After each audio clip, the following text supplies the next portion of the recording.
We'll make sure we make this presentation available for those of you who have staff who might be interested, or just to share far and wide so that we can inform as many people as possible. Thank you so much, all of you, for taking time today. I know some people had meetings that were canceled, so we're honored that you chose to spend your late afternoon with us. We promise to make this as interactive as possible, but most importantly, informative, so that you have something that you can pass along and share with your constituents as we move through and continue to navigate recovery during this very challenging time. The rental assistance program overview will be provided by a few people. Next slide, please. So I'll go over the agenda. I can go back over the agenda, that's fine. We'll cover introductions, we'll talk about the program, what you can expect on the application portal, some of the features enhanced that we are adding to the mix of this process to make sure people's questions are addressed, key dates and the program timeline, outreach strategies, and the marketing toolkit, which are going to be pretty critical to your work today, because it's going to be your toolkit, your resource playbook when you are starting to share the word about this program. Some marketing best practices, and then we'll open the floor for questions and whatnot. I'm going to turn this over to Shanta, who is going to be our cruise ship director for today, and you're in good hands with all of us here, and we look forward to sharing more information with you. Shanta.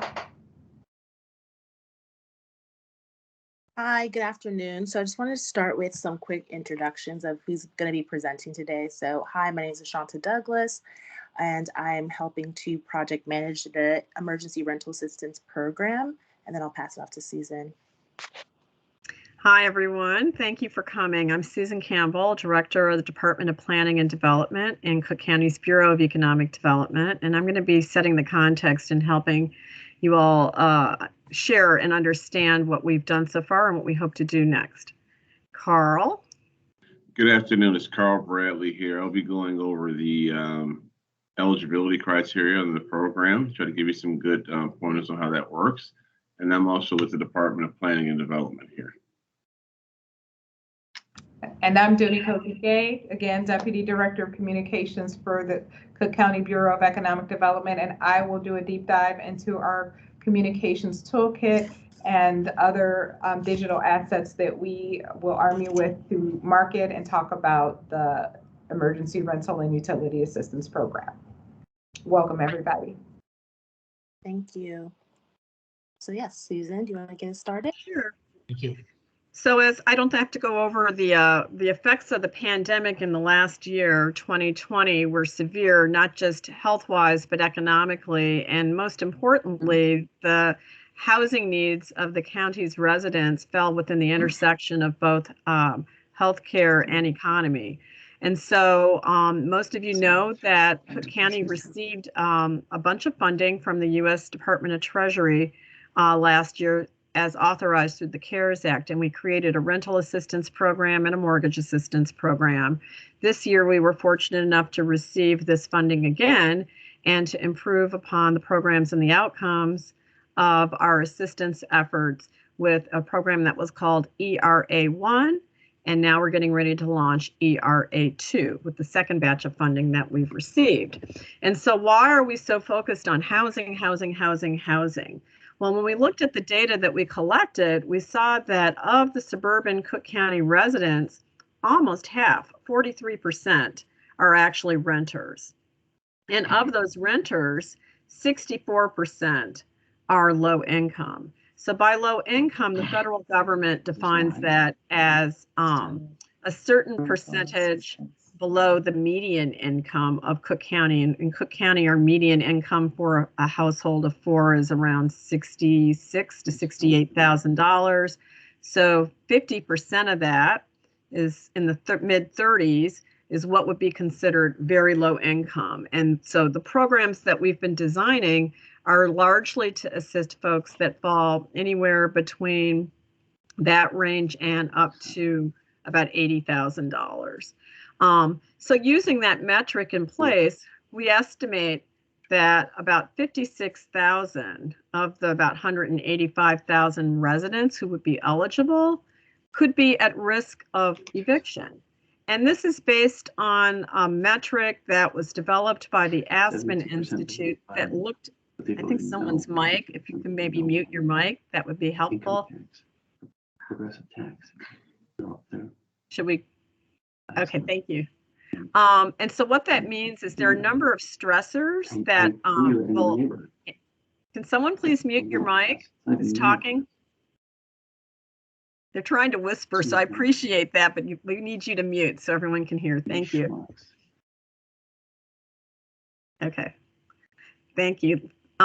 So, you know, there are a number of stressors that can impact you that will contribute to your risk of being evicted. You know, whether you lost income, whether someone in your household perhaps lost income and the household's money had to shift to cover different costs, healthcare, for example. And so all of those factors were at play. It created a perfect storm for this risk factor during the last year and a half.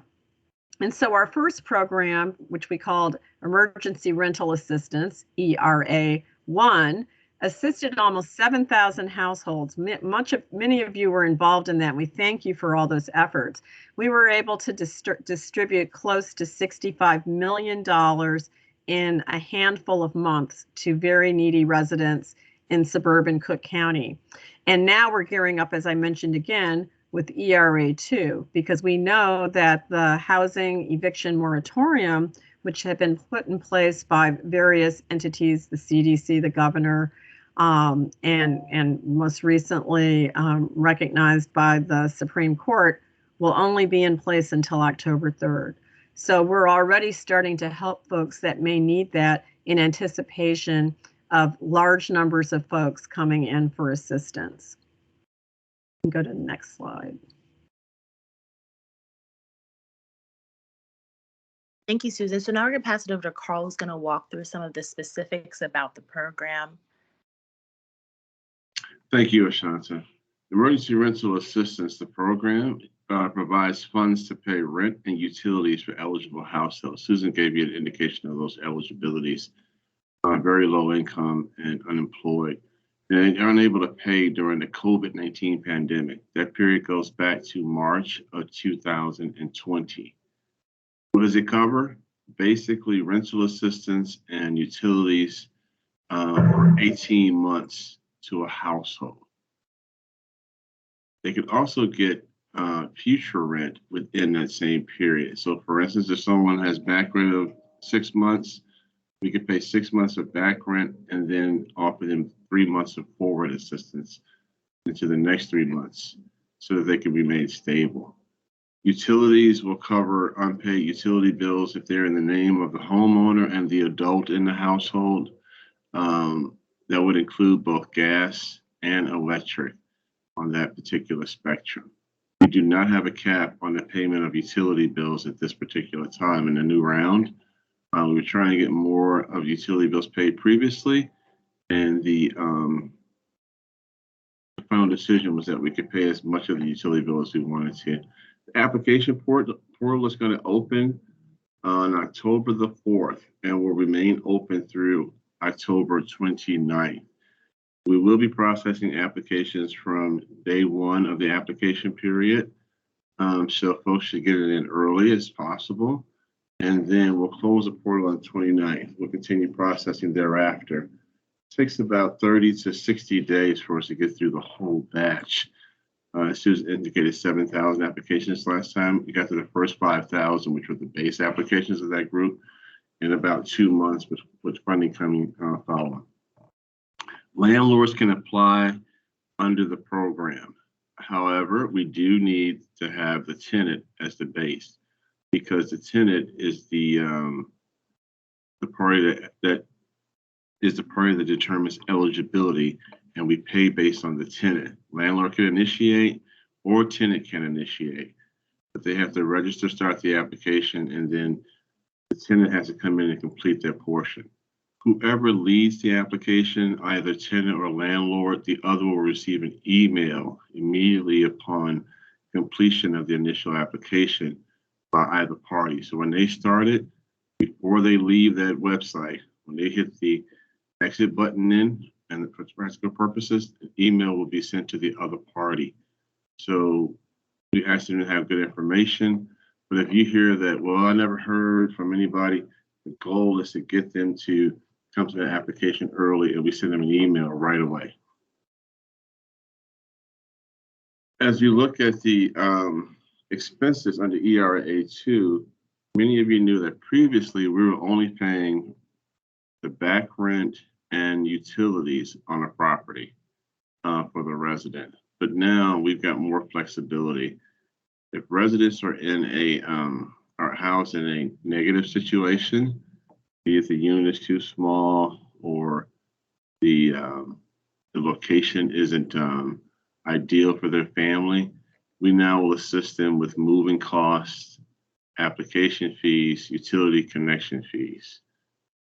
They don't have to be homeless, but the conversation is like people have doubled up with other family members or have moved to a smaller unit to make it work. They now have the opportunity to get to a right-sized housing unit, a right price unit. We'll also give them a security deposit, but we're asking for the new landlord to supply a minimum of 6 months lease. And that's the requirement, the 6 month lease. It's not like we're making this one up. Ideally in the Chicago market, an annual lease is the standard, but they have to have a minimum 6 month lease in order to move. If the parties have gone to a hotel, we will also pay the fixed rate long-term hotel stay rate, which is under $1,389, which is stated here. Some people have moved to efficiency hotels or long stay hotels. So we understand that that's now an opportunity for them to also get assistance under this program. At the end of this, should they get to court, the eviction expenses of the court become sort of a burden. We're now able to assist with that. So if they have legal costs from the owner, filing fees, late fees, those are also elements that we can now cover under the rental assistance component.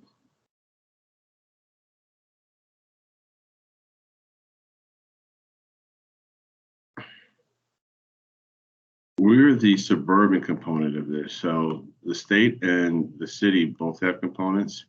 Under our program, we're only doing residents who live in suburban Cook County, and they have to be a renter. We can't translate this as any form of mortgage payments at this particular time. On the rent and the utility obligation, we already sort of stated they have to have a lease, but in most cases where people have not been able to pay, that lease will have expired. And we understand that, and we're taking that form of the expired lease to evidence that they should be in that unit. So they do not have to get an immediate update to their lease or a new lease, right? The goal is if they're moving into a new unit, the landlord is required to sign a minimum of the 6 month leases we talked about before. Underneath the program, there's certain priorities that make you eligible. One is income. The second one is 90 days unemployment. And then it's a hardship due to the coronavirus or the effect of the coronavirus on your family or your household. Demonstrating the risk of homelessness and housing instability, a smaller unit, too many people in the family, those issues will also make you eligible. On the income side, we can't go over 80% of AMI. And this chart is provided to sort of give you a cap on what AMI is. Like for a family of 4, it's $74,550.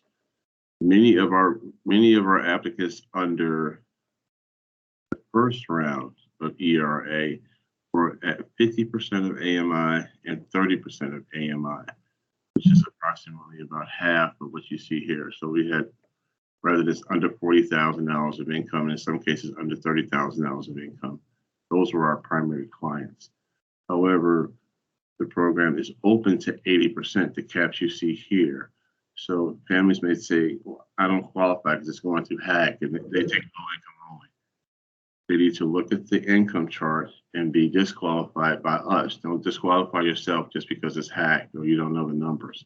So encourage folks to apply, and then we'll look at the incomes and understand that.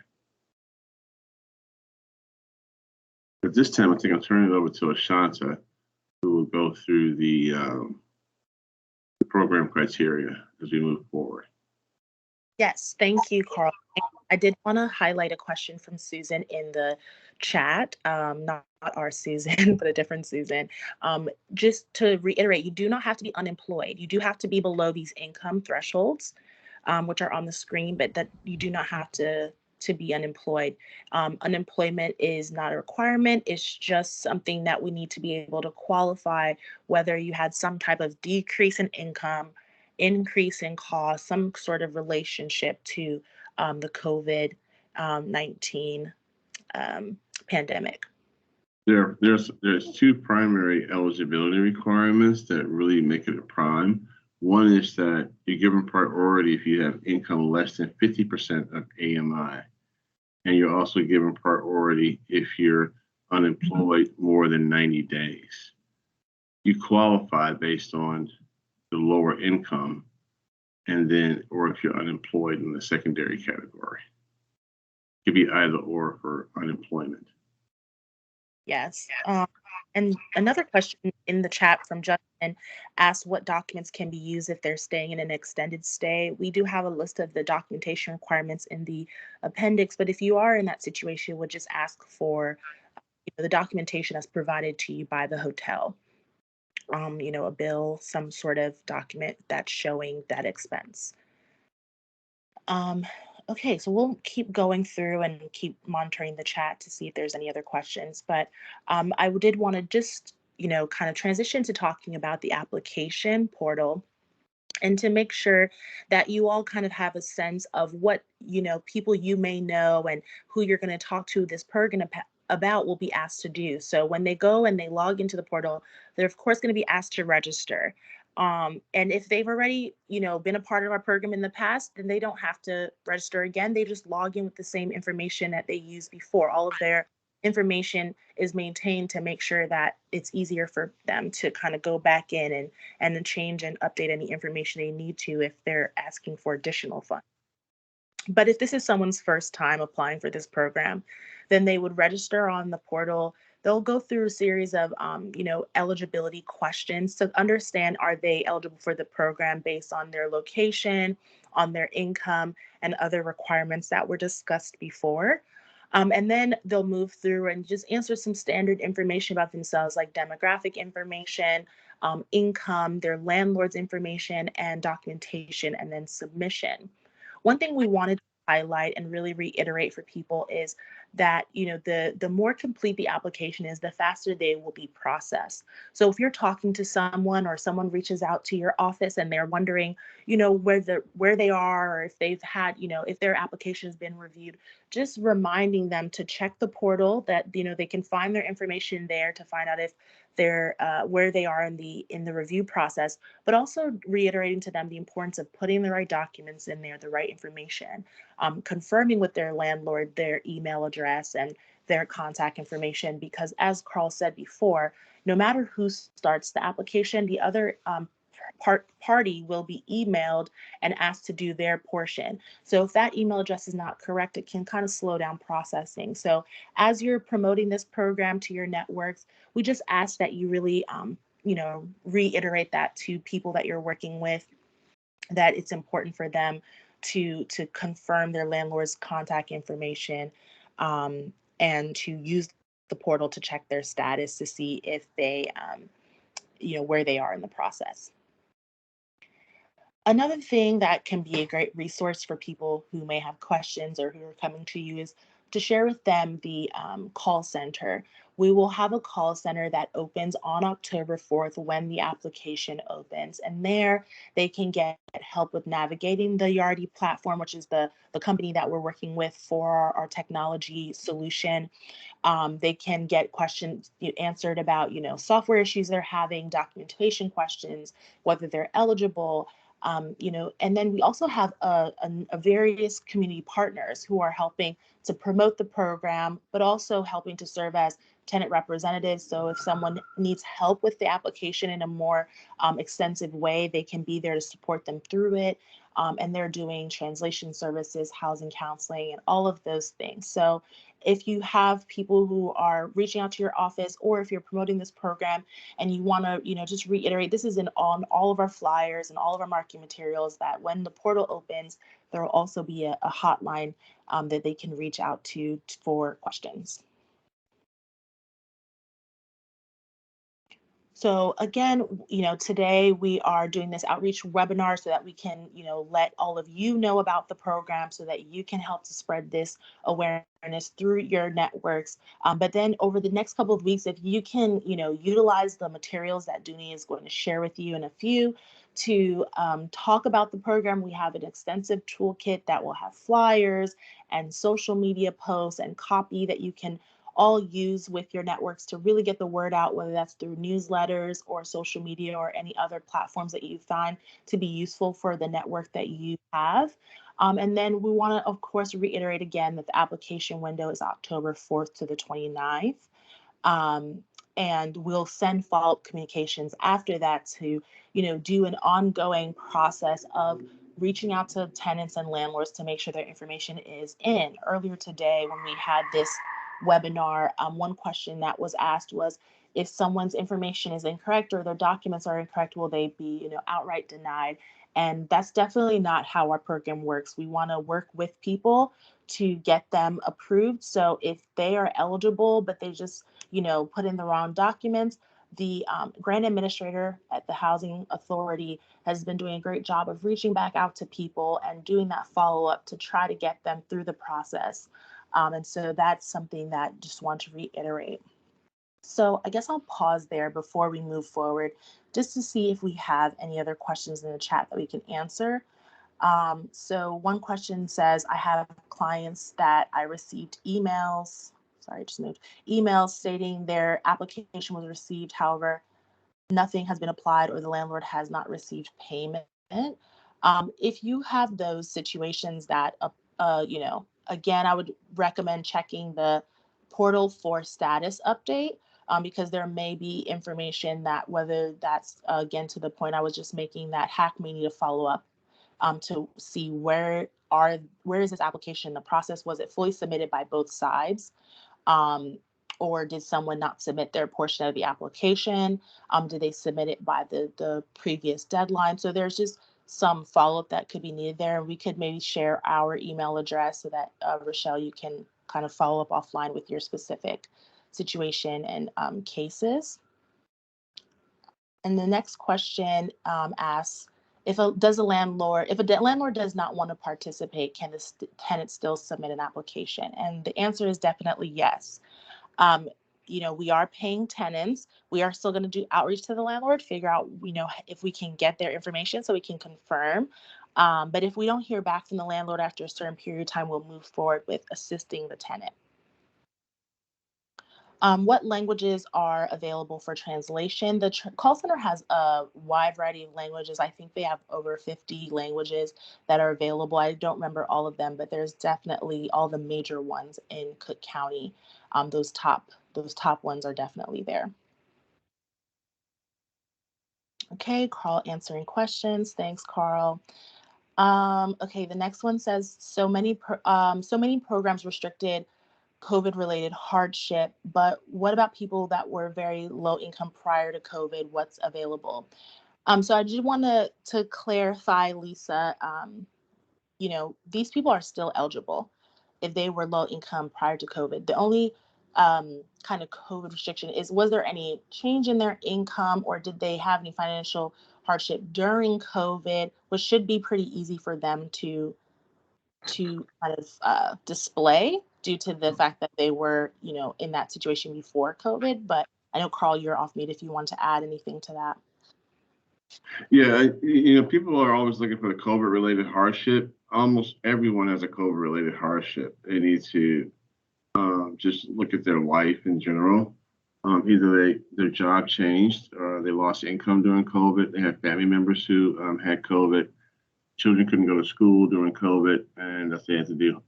Stay home. Elder care during COVID. It's really just that it's stated. No one's really going to question it. So we don't want them to feel because, I didn't have COVID personally, I can't apply. So encourage them to apply, and we'll work with them on that exercise there.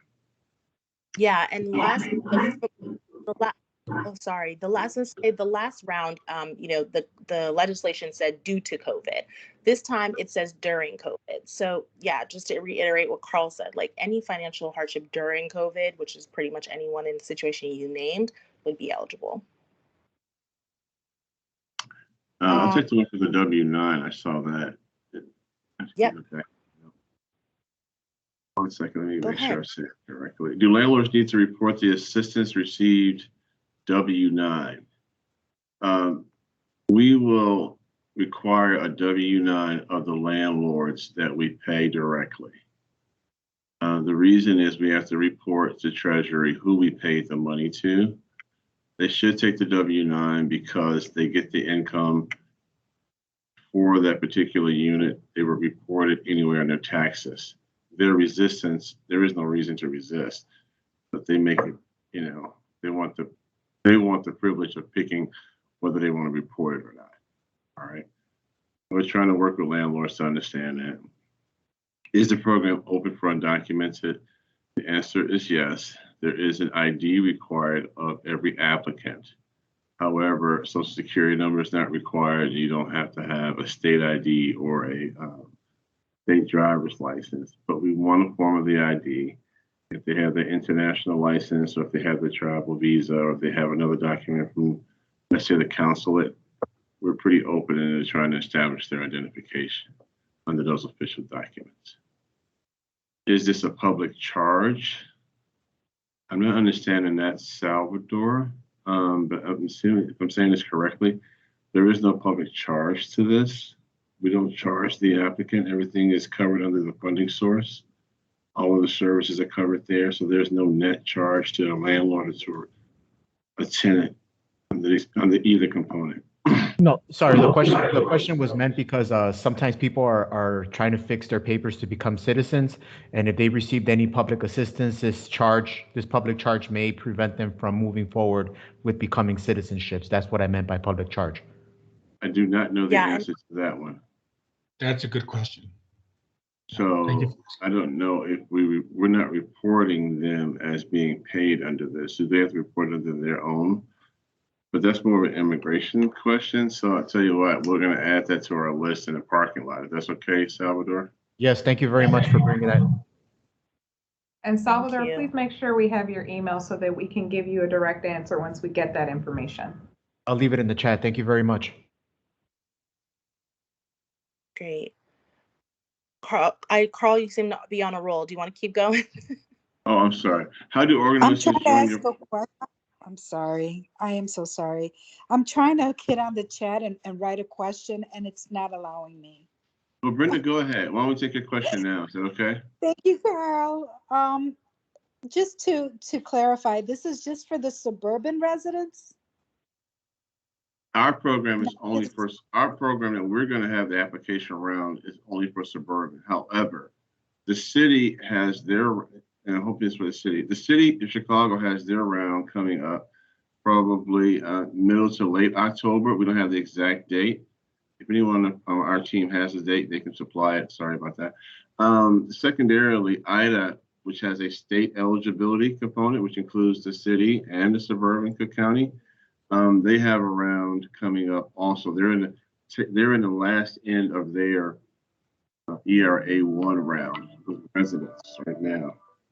So okay, because the population that I serve is city. Pardon? The population that I serve are in the northwest side of the city. Yeah. Hermosa, Avondale, Humboldt, Logan. Yeah, there's also the Illinois Department of Human Services. They have the same program, same funding source. They're running it through agencies. We need to put the email address up for that program. They're ongoing right now. So if your agency isn't one of the groups distributing the money, we need to get you in contact with one of the groups near you that have funds to do so. Okay. And I shared in the chat a website, shycookillrenthelp.org, where you can find more about the DHS and city programs. Where is it at? I'm sorry. It's in the chat. Can you add it all?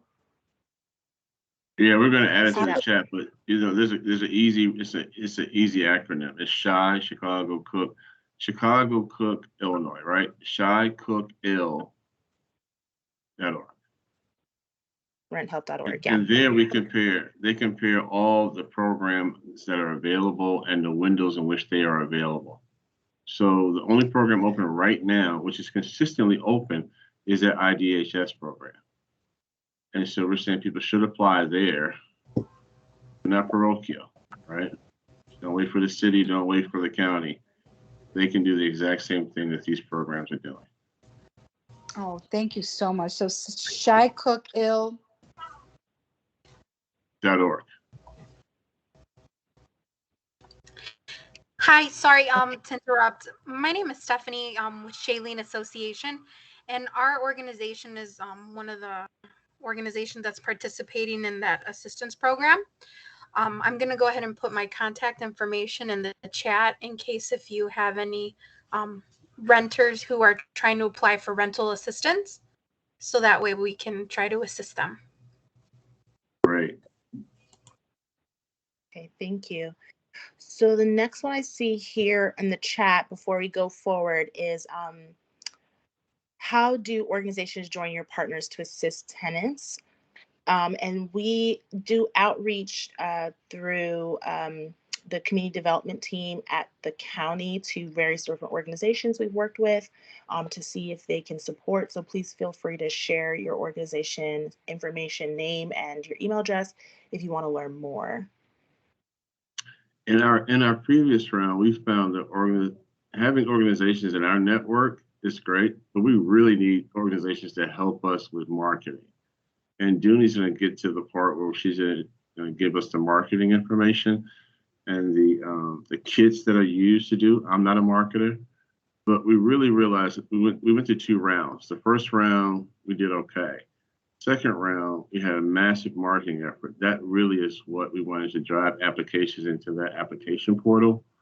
We really need help on that component part there. So sharing the information with your network is the biggest component part of what we really need going forward. We had about 3% or 4% of our applications came in with assistance from someone else in terms of agency help. But the marketing component really drove 90% of our applications, and that's what we really wanted to see. We need help with, to be honest with you. All right. The next question is there a maximum benefit amount? Under ERA 2, our cap is $25,000 per resident. And you'll say, why so much? Well, we're going back as far as March, and we didn't want to leave people outside of the cap, with additional benefits. So we increased it to $25,000. There's an overall cap of $40,000 per household if they participated in ERA 1 as we begin to fund ERA 2. ERA 1 had a cap of $15,000. Simple, 15,000 plus 25,000. Overall cap is 40,000. Hello, my name is Leslie. I'm with Greater Family Health. Can you all hear me? Yes, we can. Okay, great. I was not able to join the Teams meeting, unfortunately, so I won't be able to have access to the marketing material that you all will be sharing. Will this be available online on a website, or can it be emailed? I don't think that you all have my email, so I'd love to get on your email list. I think I emailed someone from, I think her name is Leonilda, if I'm pronouncing it right. Yes. Leonilda, yeah. I did email her, so if it's available online, I can just download it. Otherwise, if it can get emailed over to me, I would love that. All right, we'll try to get it to you via email. If you got to Leonilda, she got your email. We have multiple lists. We'll try to share this information as wide and as broad as possible. And we'll we'll also try to get an Yeah. option of loading it up on our website. And we're Thank emailing you. it. Hmm. Right. And we're definitely going to have we're going to have this form on our website, but we'll have a form similar with the program terms on our website. So you can always go to our website and find that information. Yes, exactly.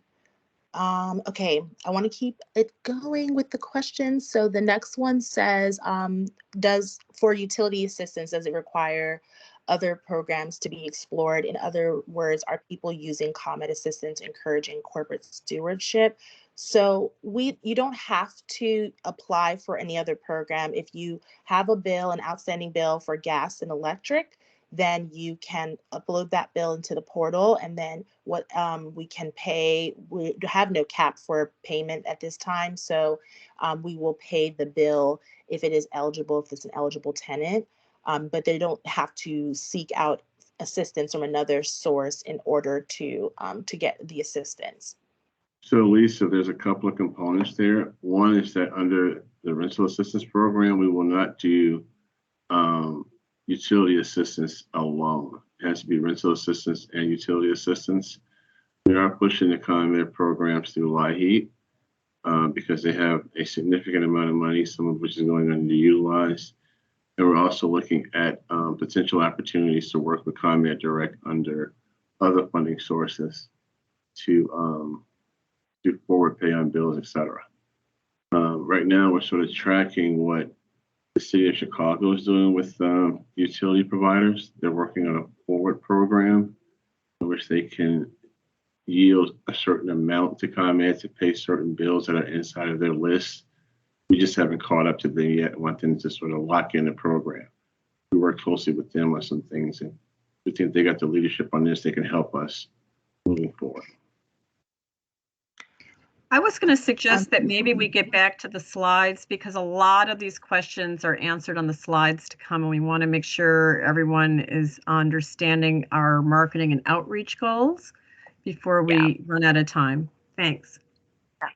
Thank you. And yeah, just one last question. I think that's eligible, and then I'm going to turn it back over to you, Shanta. The question was, are we paying tenants or landlords?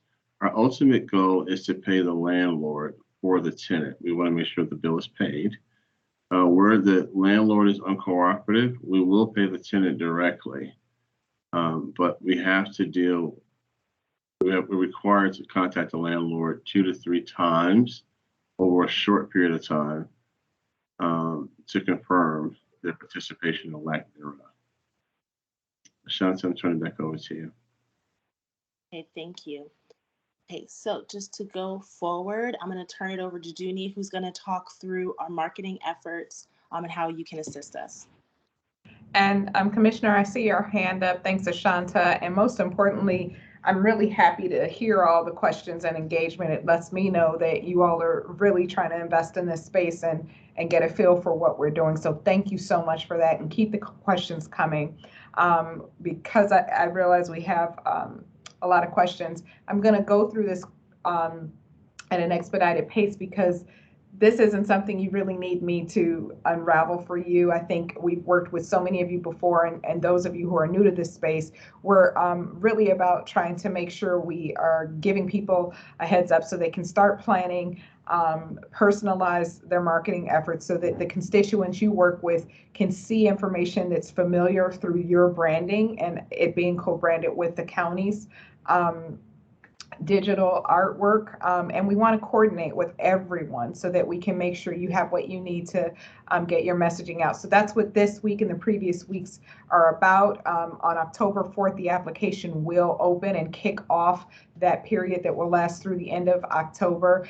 We're going to launch a social media campaign, including thunderclaps, and we will have a very robust toolkit for you to use for newsletters, street outreach, and the works. We are going to have some organizations who are hosting pop-up events, and just really figuring out a way to do some of that in-person and capitalize on that in-person publication of publicizing, of that of our program. We also want to answer questions, connect people to resources, and encourage applicants to really take the time to gather the paperwork that's needed so that they can successfully complete the application process and finish strong. So October 12th through the 29th, that's we're going to kick into high gear again, take a look at the numbers, responses for our applicant pool, those who have completed versus those who might still have some things to square away, and just remind people about, making sure they apply, monitor our outreach progress, and provide feedback. So if you need something like door hangers or flyers or anything to help you get through the outreach that you're doing, we want to be here to connect you to those resources. Next slide, please. One of the things that's paramount to this is that in addition to reaching out to our external networks and our partners and our sister networks that are within the county, we're also in conversation with both the city and the state to coordinate our efforts by way of, we know residents are going to say, I live in the city, I want to apply, I need rental assistance. How come the county doesn't have anything for me? Well, we felt like this time around, the first time around, that it would be smart for us to coordinate so that we weren't stepping on each other's timelines, but most importantly, making sure we had a coordinated and a collaborative approach to how we launch these resources. There is enough to go around for everybody who needs these resources, and the city has its own financial resources in this space. So we're promoting our programs and just making sure people know about what's happening in all those spaces through a joint website that lets you know about the launch times for both the city and the state, as well as the county's information. So we'll make sure that should be threaded into the toolkit, and we're happy to connect you to that resource so that you can message that there's something for everyone here. The recommended activities that we have are listed on here. I don't need to read each one to you, but think about how you can get creative. If you're feeling like, we want to bring our people back in from the streets, that's understandable. There's lots of virtual opportunities through social media, press releases, newsletters, you name it. There's a lot of creative ways. Some of you have access to text campaigns. You could set up robocalls and target your populations based on the work that you're doing and the access you have to individuals through your different networks and databases. So please, we ask you if you'd be generous enough to use those to identify people who could benefit from these resources. And then the relationships you have with your local press. When you're meeting with folks, when you're talking to or about something that's happening in your office, some of you of our elected officials that are represented, please put this talking point into your narrative to let people know that, by the way, we have something that people can access now through this resource. So anything you can do to lift it up is appreciated. So what's inside the toolkit? So we've got talking points and FAQs. So most of the questions that you asked about are going to be addressed in that FAQ. Everything is available in multiple languages, as well as accompanied by imagery that reflects the different varieties of demographics that we're targeting. Just got to get in there and look through the toolkit. You'll get the link that's noted on this slide. We have program logos. You can personalize the social media posts and just about every graphic that's in there, and then you see an example of what's in the toolkit on this slide as well. But we've literally tried to make it so that all you have to do is plug and play, because we recognize that this is not the only thing you have happening, and we really want your participation. So we really just tried to make it as easy and straightforward as we could. Next slide, please. Best practices.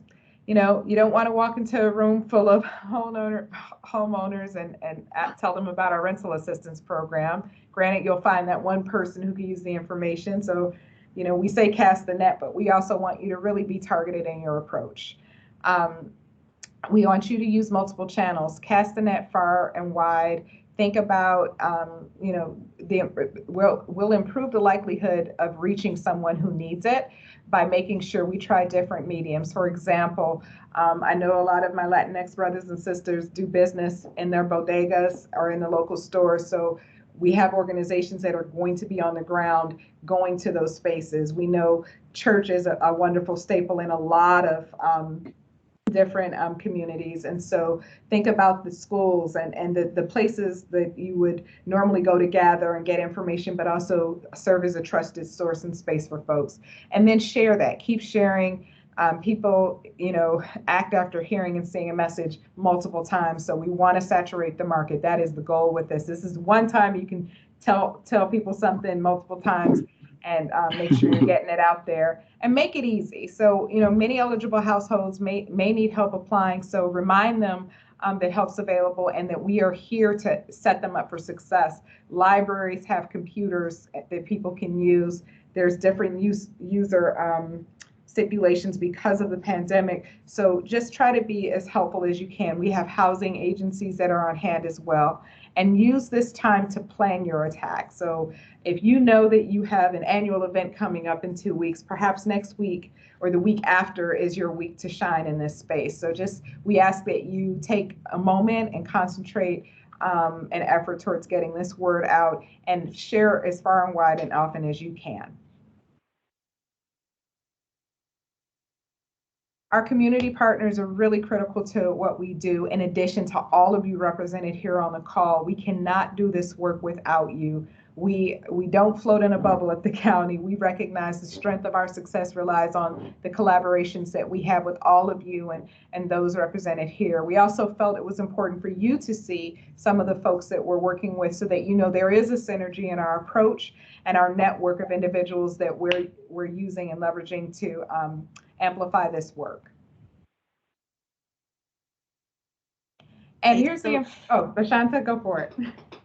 Oh, sorry, no problem. I was just gonna say, yes. So we've gotten lots of questions about whether this will be shared. We will share this, including these links. You can go right now to the website to learn more, to see the frequently asked questions, and to see the document checklist so that people can begin to prepare themselves for when the portal opens on the 4th. And so I know there's a hand up, so I'll turn it over to you to ask your question and then see if we have any other questions in the chat. I believe the commissioner's had his hand up quite some time. Oh yeah, go ahead. Yeah, thank you very much. Just a couple of things. Can we still add local organizations to partner up with you? So we're seeking help with marketing, but we aren't adding additional partners at this time. I'm sorry, if that makes sense. Just we've done webinars with them and prepared them to help with application support, and so we have community partners for that, but we are always seeking help with marketing. Okay, and then I was at a elected official, the Latino elected official group last week with a few of with Commissioner Anaya and a couple of other state Latino officials, and with Chuy Garcia. And an issue came up and if you could look into this, that 15% of Latino received rental assistance in the last round. Yes. I want to make sure that's accurate. That's correct? You're looking at probably a document that we gave to you. I think that's about correct. Yeah, and that's kind of, maybe it might be a lot of reasons why only 15%, but I like to address that issue. And then I guess that would be like less than $10 million. And then the last question I have, and this is just a unique situation. I had a individual resident that her tenant would not pay rent for several months. And I personally went to talk to the tenant and offered the service, and refused it. It was not very friendly. I guess there was something going on between the tenant and the owner. And then the tenant got stuck with, utilities and obviously had to pay her mortgage. So in this case, can the landlord apply without the tenant participating? Because she had to go through procedures to terminate the tenant and eventually kick him out. But she was stuck with this bill and didn't get several months of pay and no cooperation from the tenant whatsoever. And I went there personally to talk to the tenant, and they refused to talk to me. So. Commissioner, the funding is based on the eligibility of the tenant. The landlord can apply and lead it, but we can't fund it without that tenant participation. You should know that we're working in the eviction court process. Yeah. We have a lot of residents who have procrastinated or for whatever reason taken positions But when they get to eviction court, they take it a little bit more serious. So if they go through eviction court, she said she's removing them from the unit. At that time, there's also the availability of rental assistance there, and they should Okay, have the so discussion. so she could apply for assistance after the eviction was processed. The eviction has already been processed. She won't be eligible. The resident won't be there anymore. No, he's gone. They're gone. So she's Right. But she can look at, if this is a smaller building under 4 units, she can look at mortgage assistance from the state. They have Okay. the mortgage assistance component, and they can help her there. Okay. Okay. Also on the applications, I believe that was a 15% number because we're still developing our numbers on the funding side. So we don't know what the final funding component parts are, and we'll report that out next month as we wrap up ERA 2. Additionally, Carl, I wanted to add that one of the things that we do in our marketing effort, which is why it's so important that we cast the net far and wide, we actually monitor the impact we're making in certain areas. And we're launching, a multimedia campaign. So we will have billboards, radio, television, print, social media ads, digital ad buys, both in English and Spanish. We're kicking off the application day with an announcement on Univision, as well as a couple of interviews that we'll do follow up, but have invested about $8,000 in a multimedia campaign specifically targeting our Latinx communities. And we did that the last time as well. And we did Lale, all of the radio stations and whatnot. Sorry, Commissioner, go ahead. Telemundo also. Telemundo. As well as Telemundo. Yeah, we're hitting literally, and I'm happy to send you everything just in case there's something that you're not seeing that we should hit. Now's the time, and we can make sure we get it covered. Okay, thank you.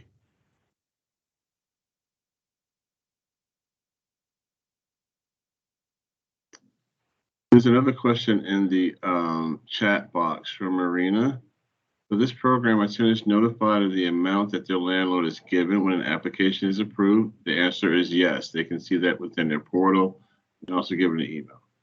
We've heard a lot of issues with landlords not disclosing the amount of rental assistance they receive and possibly not crediting tenants the correct amount, especially in cases of future rent.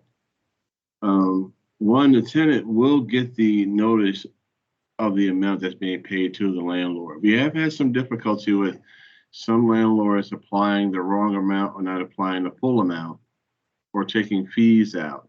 So we have them working with the legal assistance groups to correct that particular situation. If they come back for additional funding, which we have people who came from the COVID round into the ERA 1, we keep a record of how much we gave each landlord.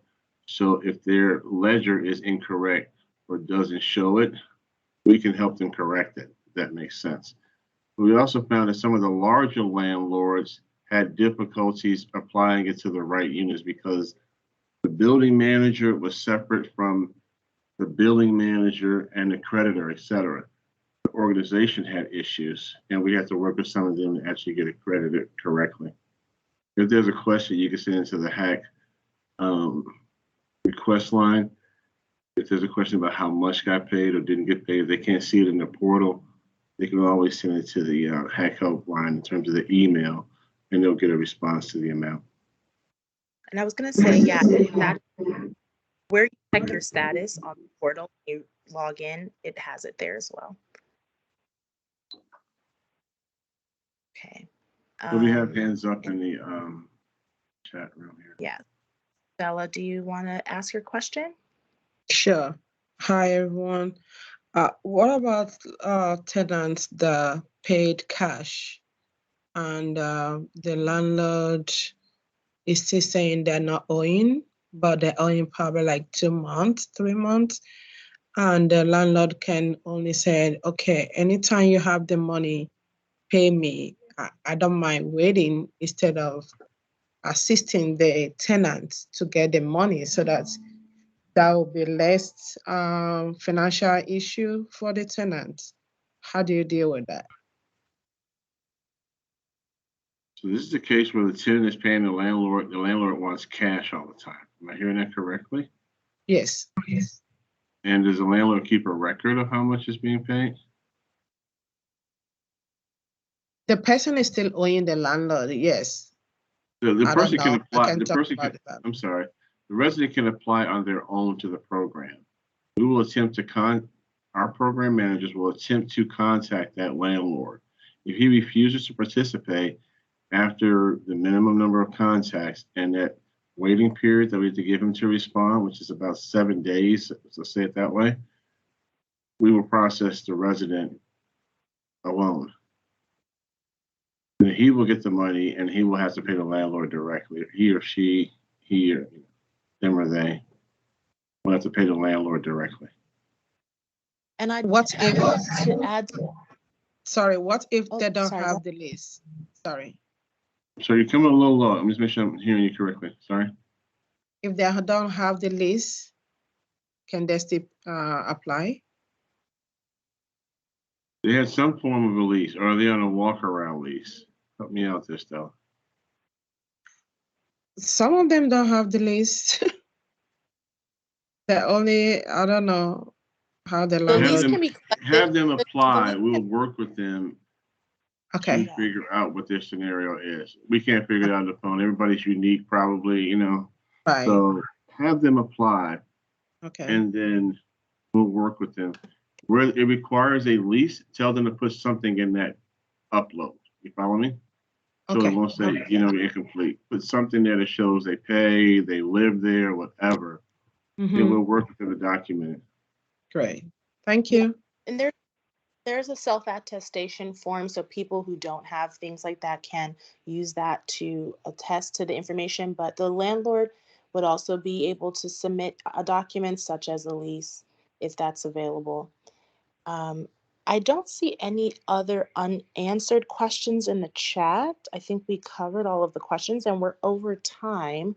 So I did just want to make sure that we got to everyone's questions. If you don't have if you didn't see your question answered, let us know. Otherwise, we can I give think you the Brenda rest had her of the. hand up. Oh, sorry. Go ahead, Brenda. I didn't see that. I am so sorry, my love. There was a young lady who said that she works with the tenants in the city, and I did not get her name here on the because I can't even put a question in the chat that could It, assist with. it was myself. My name is Stephanie Gallegos. I can give you my email. You can't get to the chat box. Okay. No. Mm-mm. Are you on our email list though, Brenda? How's you? No, I don't. I can't even write on the question. I can't even write a question. It keeps Oh, that's okay.